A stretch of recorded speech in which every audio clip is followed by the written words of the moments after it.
الجلسة الطارئة المنعقدة اليوم الاثنين 28 من شهر أغسطس من العام 2023 بشأن جلوس حكومة دبيبة أو تعاملها مع الكيان الصهيوني.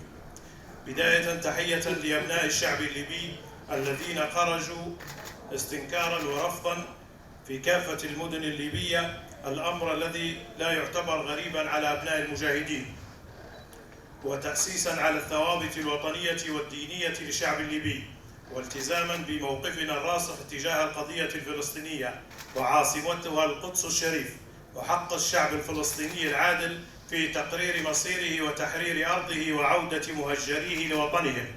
إن مجلس النواب، وإذ تأكد له وللشعب الليبي بما لا يدع مجالا للشك تورط الحكومة منتهية الولاية في لقاءات وتواصل مع الكيان الصهيوني بهدف التطبيع مع هذا الكيان المحتل، الأمر الذي يجرمه وتجرمه القوانين والتشريعات في بلادنا مقابل وعود لاستمرارها في السلطة وعرقلة لإجراء الانتخابات كما فعلت في العام 2021.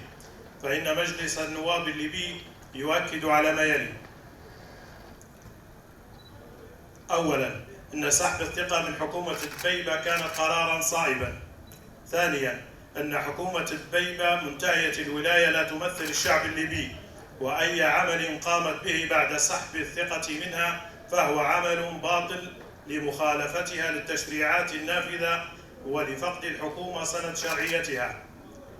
ثالثاً، مطالبة النائب العام بالتحقيق مع حكومة دبيبة بانتحال الصفة والفساد وجريمة التواصل مع الكيان الصهيوني ومحاسبتها وكل من شارك معها في هذه الجرائم.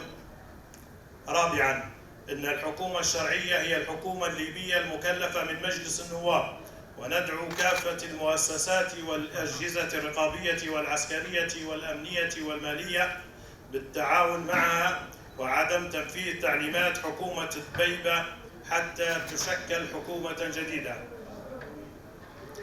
خامساً، دعوة جميع الدول إلى ضرورة التعامل مع الحكومة المكلفة من مجلس النواب بعد أن تأكد فشل حكومة دبيبة وعدم قدرتها على فرض القانون والنظام. سادساً، دعوة الشعب الليبي إلى الإصرار على تشكيل حكومة جديدة في أقرب وقت. سابعاً، تشكيل لجنة من مجلس النواب ومجلس الدولة للعمل على تنفيذ آلية تشكيل حكومة جديدة بالتعاون مع بعثة الأمم المتحدة للدعم في ليبيا وإخطار الأمم المتحدة بأن تشكيل حكومة جديدة مصغرة تعمل على تنفيذ الانتخابات أصبح واجباً وطنياً ضرورياً في أسرع وقت. ثامناً، توصية لجنة 6+6 لإعداد مشاريع القوانين الانتخابية بالتأكيد على عدم السماح بالترشح للانتخابات لمن ثبت تورطه في التواصل مع الكيان الصهيوني من خلال شروط الترشح بالقوانين الانتخابية.